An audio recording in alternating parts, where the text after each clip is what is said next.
For the past 25 years, I have shared my life with parrots. And people always ask me, do they talk? Well, yes, they talk. They're parrots. Do they tell stories? My parrots do tell stories, and the tradition of storytelling parrots, or at least stories about storytelling parrot, extends far back into the mists of time.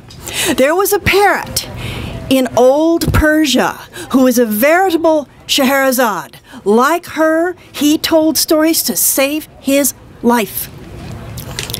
He lived with a merchant, a rich merchant, and that merchant was so trusted, that parrot's wisdom, that the merchant gave the parrot supervision over the household when the merchant went traveling.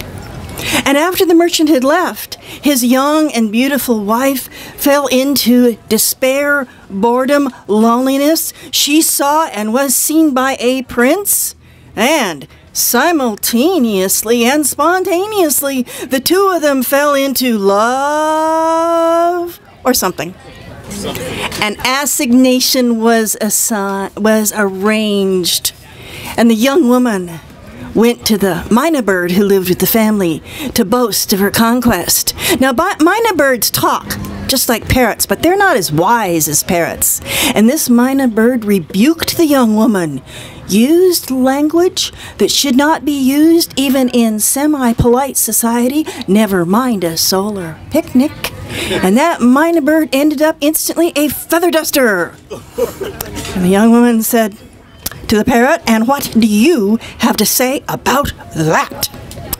The parrot looked at his dead friend out of one eye, and he looked at the woman out of the other, and he said, "Lady, I only hope that your love does not come to the same end as the cure for the king's skin disease." "What on earth does a cure for a king's skin disease have to do with my wonderful love?" "That's a long story, lady, and you have much planned for tonight. I have time to listen to you explain yourself." "Very well, lady. There was once a mother parrot who was caught along with her babies in a net. And as the net fell upon her, she cried out, 'Die!' And all the little parrots obediently rolled over on their backs and stuck their little feetsies in the air, so the hunter thought they were dead. He picked them up, he discarded them. When the last of the little ones was thrown aside, all the babies flew away. And the hunter said to the mother, "I'm going to kill you. You fooled me." And she said, "Take me to the king. I am the only one in this kingdom who knows how to cure the king's terrible skin condition. And if I do it, you will get a great reward." And soon the mother parrot was ensconced in a cage in the palace, and she was ordering up herbs, spices, minerals, oils, and she was instructing people in maceration, mortaring, pestling, stirring, the making of ointments and washes and sticky unguents for the king's skin condition.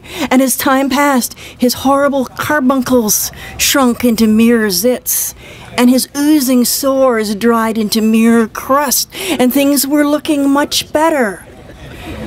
And the parrot said to the king, "There is one final herb that will complete your cure, but no human can get it. Let me go."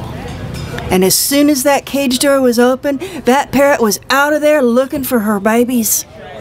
And the king's skin condition was never completely cured, and the hunter never got his reward. Now, when the merchant's parrot told this story, he spun the details out and out and out, so that the last words of the story coincided with the rising of the sun. And the wife, the woman, could not go on her assignation.